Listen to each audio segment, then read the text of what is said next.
The Bosshole Chronicles are brought to you by real.good.ventures, a talent optimization firm helping organizations diagnose their most critical people and execution issues with world-class analytics.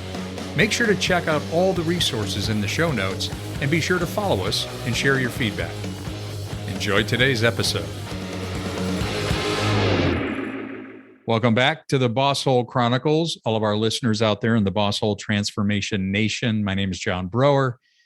So glad that you're joining us for this particular episode, and I am joined by the ever remarkable Karen Schulman. You know, Karen, we now are on a real roll of getting some of these episodes done, and you're going to hear from Sarah here very shortly as well. But welcome back to this episode where we are going to be talking about team types. How are you doing today, by the way? I'm doing great, and welcome to all of our listeners. I'm excited to be back with you again, and excited to be working with you again, John. These are always fun. They are, and today we're bringing up the topic of team types, and that may be some new lingo for our listeners. A lot of times you hear us talking about reference profiles. Now, as a certified partner of the Predictive Index, obviously we want to use valid analytics for all of our work with other individuals. I am a captain. Karen is a strategist. You've heard about the 17 reference profiles. And again, I want to invite anybody that's interested in learning about your own reference profile. In the show notes, you can go in there. There's a link to complete the assessment. It takes less than 10 minutes, and we'll send you your information about your reference profile. However, there are some really interesting things that happen when you look at the reference profiles in their groupings. So while there are 17 reference profiles, there are 5 general groupings of the reference profiles that begin to help us understanding how we show up on teams. And so we thought that it would be beneficial to really look at the groupings of those reference profiles, what those represent, and start to explore the idea of team types. We're going to put some really good resources for you in the show notes. For example, what we call our competing values matrix, which shows you exactly what we're going to be talking about today, plus also a PDF, an ebook on team configuration. So for those of you that really want to nerd out on more in-depth team stuff, absolutely look at this, because the work we get to do with teams and team analytics is absolutely fascinating. But you really got to start with the basic building blocks of the reference profiles. So, Karen, why don't we start with the competing values matrix, which is essentially like a window of understanding the groupings of the different reference profiles in the 5 different categories, if you will, or groupings. Why don't you pick one and we'll kind of work our way around it, and people will be able to download this document from the show notes. Where would you like to start? Well, you know, I'm very sequential, so I would like to start in the upper left quadrant. Okay, very good. I'd like to talk about the cultivating profiles. For those of you that know your reference profiles, these are the promoters, these are the collaborators. The common feature there being they are high on the extroversion drive. So these are the folks that are going to be pretty supportive. They're pretty, transparent. They're very empathetic. They're all about people first. Rather than being more independent and assertive, they will tend to be much more collaborative. They're going to be much more team oriented. They're just wired that way. Probably more on the friendly and outgoing side, which you would know from having higher extroversion. And they're about relationship building, and they're about making sure that the relationships are fairly primary for them. They're really, really important when they're doing their work. And so they're all about cultivating, they're all about improving teamwork and employee experience. When I think about those descriptors and I think about culture, culture is really impacted by all of the reference profiles and everybody in the organization. But these are the ones that really help to codify relationships. The promoters and the collaborators are the ones that really can pull people together. When you are looking at creating that sort of that social norm and that uplift of people, they're absolutely wired to do that for sure. So since we're going in a sequence, let's move to, and I'm going to be a little bit radical here. I'm going to move counterclockwise around the competing values matrix. And so I'm going to talk a little bit about the stabilizing category or the stabilizing profiles. Now, this encompasses 4 of our reference profiles. This includes our operators, our artisans, which is formerly the craftsmen. So for all of you out there that have the reference profile of craftsmen, I just want to let you know that PI has now shifted that to the reference profile of artisan, which we feel is more, it's a more current and I would say a more suitable descriptor of the individuals that possess those characteristics, meaning higher formality, lower dominance, highly collaborative, more precise. So artisan, former craftsman, also includes the guardian and the specialist.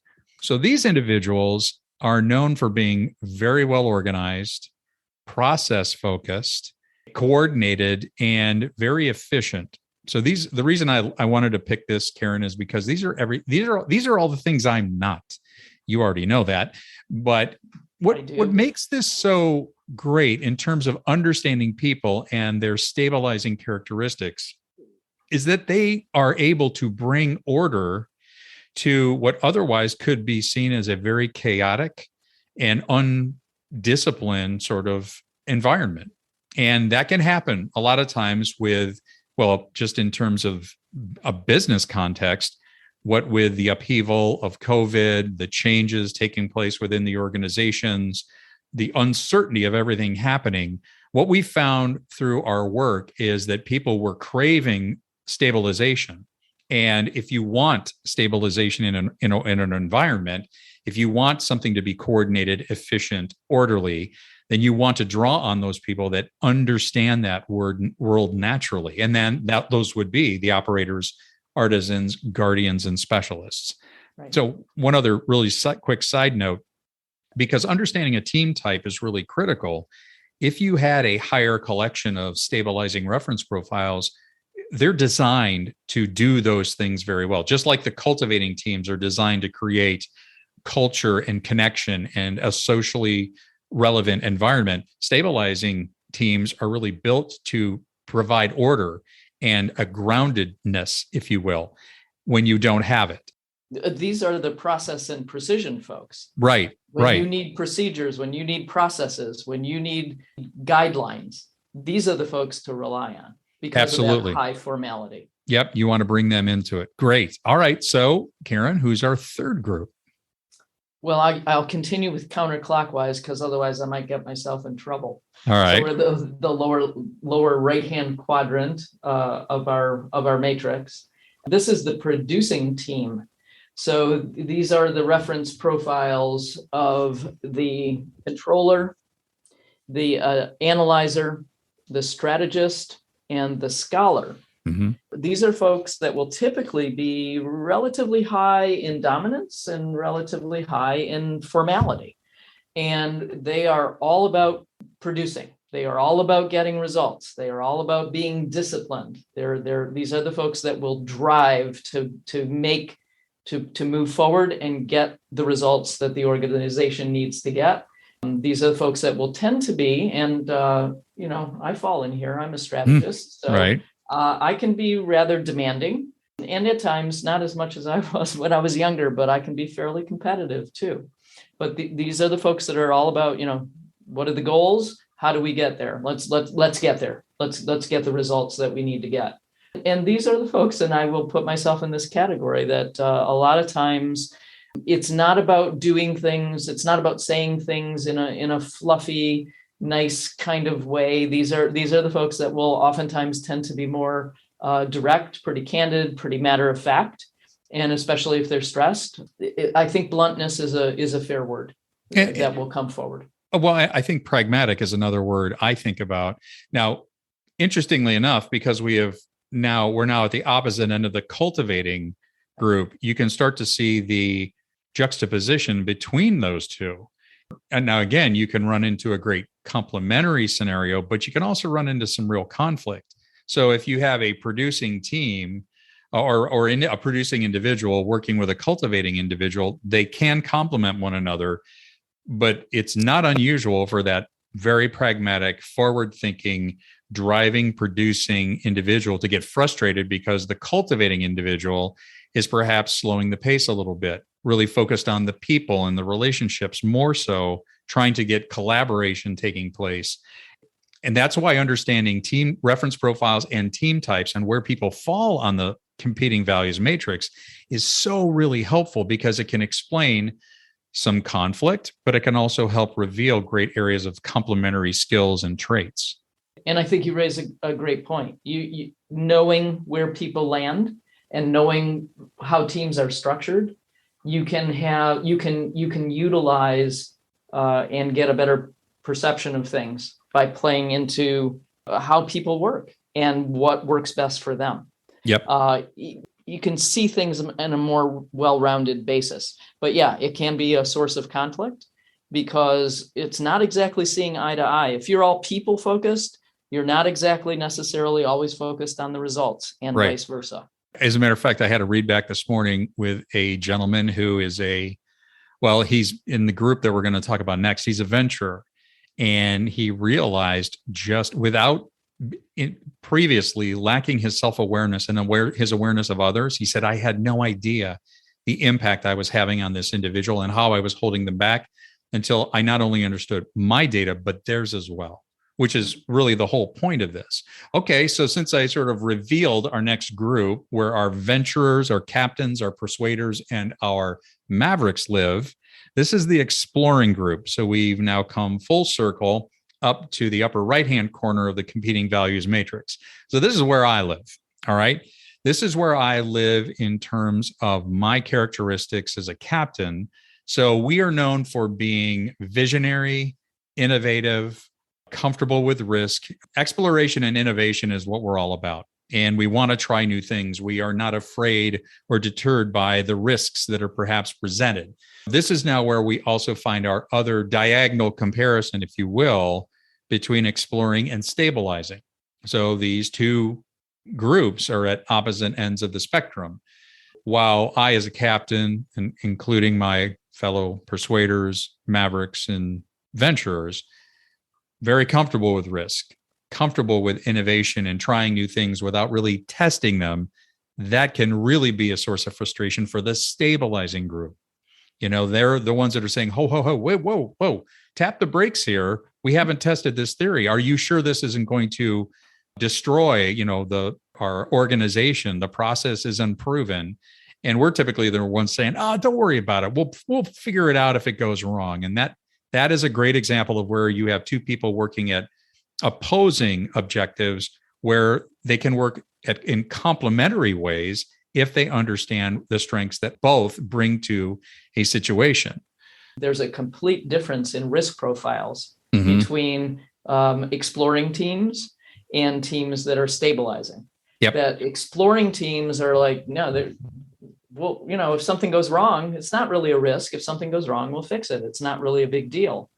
But the stabilizing teams and people on stabilizing teams and stabilizing reference profiles will want to have plan B, plan C, plan D in place before ever taking a step forward.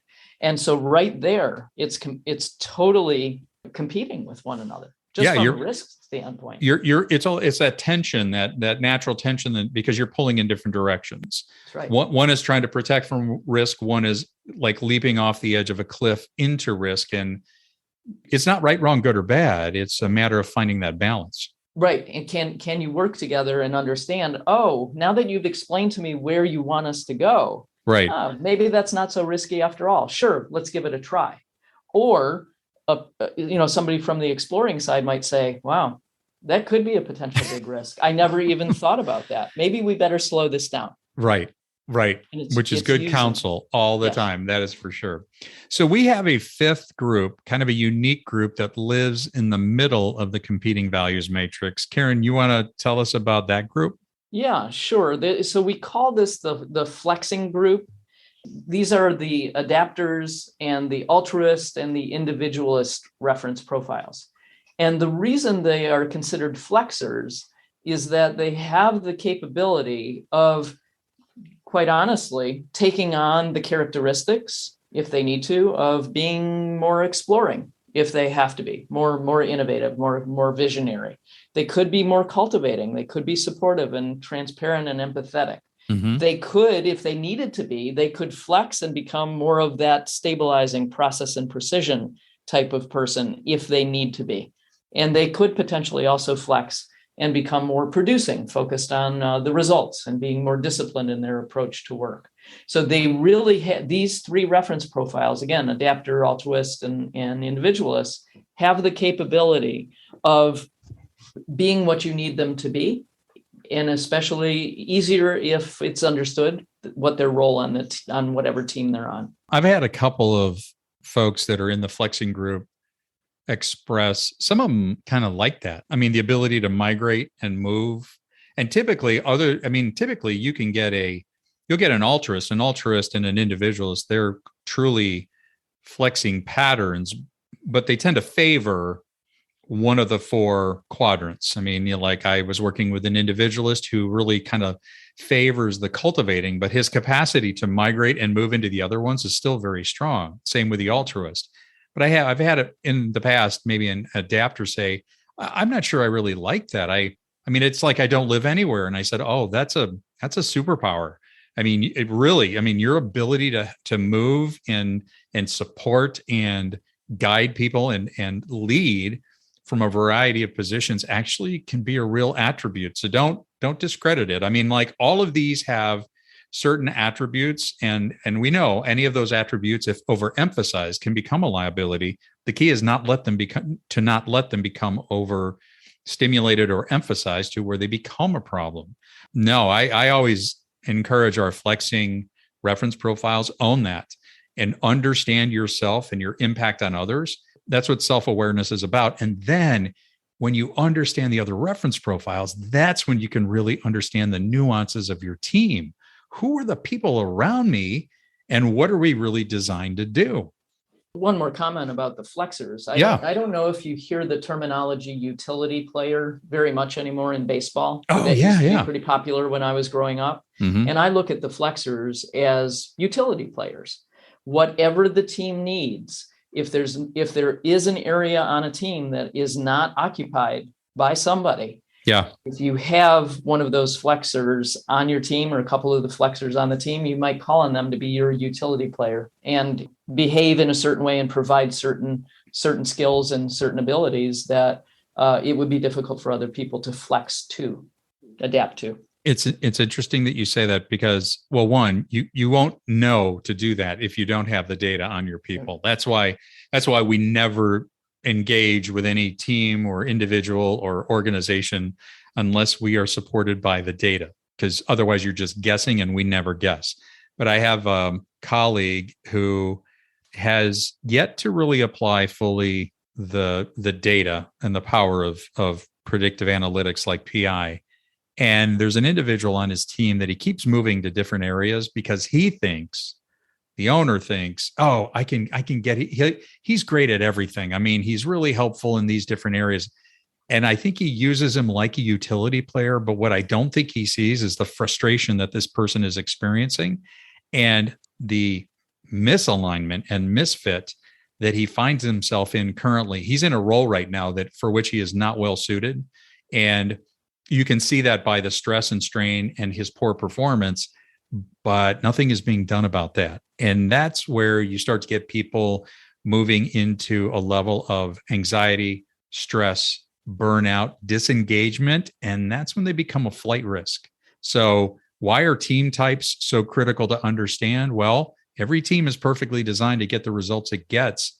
Are you sure you have your teams properly aligned to the work that they should be doing? I mean, we had an organization that had a stabilizing team. I mean, it was a stabilizing team, process, precision, organized, efficient. And they were given an assignment that was more exploring and around vision and innovation. And they totally struggled. And the CEO was upset at them. And he didn't realize until later when we showed him the data that it's like you actually gave them an assignment for which they were not built. They were not designed for that. They tried. So let's not blame them. Let's just fix the problem by, using a better understanding of this data. So that you can play to people's strengths. Absolutely. That's so true. So I don't want to get too deep into the weeds, but I want to let everybody know that in the show notes, as I said before, we're including another graph or a PDF of the competing values matrix that shows you. Now, we talked about 5 teams. These are really the 5 core groupings of reference profiles, but there are actually 4 more hybrids, if you will, of different teams. Now, again, this is like going to another level of analytics, but I just at least want to point out, for example, if you looked at, so I'm an exploring individual as captain. Karen is a producing individual as a strategist. When you combine the two of us, we actually create a pathfinding team. So Karen's strengths and matched with my strengths actually make us more pathfinding, which is one of the other 4 team types. I think about, for example, if you took people that are in the producing group and people that are in the stabilizing group and put them together, that creates what's called an executing team. So you can get very, very precise when it comes to designing teams for specific outcomes. And we encourage our clients to do that. I mean, assembling people without data just seems to be kind of arbitrary. It's like, no, let's be very intentional about this because you want them to be successful. Well, you're almost throwing caution to the wind, if you will, because a lot of times, at least organizations that I've worked in or worked with, they will pick people to be on certain teams because they excel and they have a certain expertise. That does not necessarily mean that they have the behavioral profiles that will actually match what the team needs. Right. And if you understand what the team's focus needs to be, what objectives they have, then you can actually start selecting people based on their behavioral profiles to better match what the teams need. And I think when you do that, you give the team a much better opportunity to be much more successful and content. I love what you said about be careful you don't select them based on expertise, which is what we call the briefcase. Right. So a briefcase is a person's expertise, their capabilities, their resume, and so forth.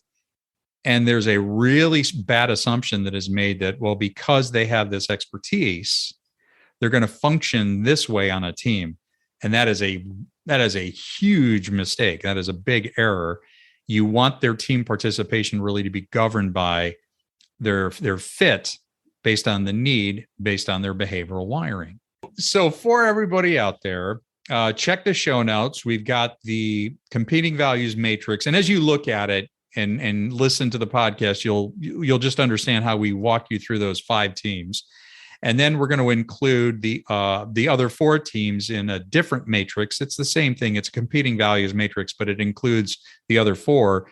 And then also be sure to download the team configurations ebook because it will just give you even more detail on the unique nature of teams. Now, how do we diagnose and figure out what kind of teams we have? That's where we call us. I mean, that's the work that we do. We can help you understand the kind of team you're managing, the kind of team you're a member of, or what kind of team may be necessary for the work that needs to be done out there.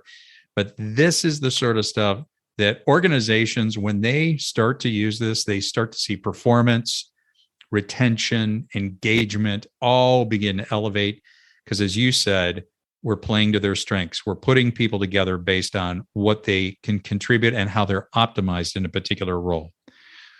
Well, Karen, this is great. Another great one we're going to put in the books and give to our audience. Thank you so much. And any other final thoughts for our listeners out there?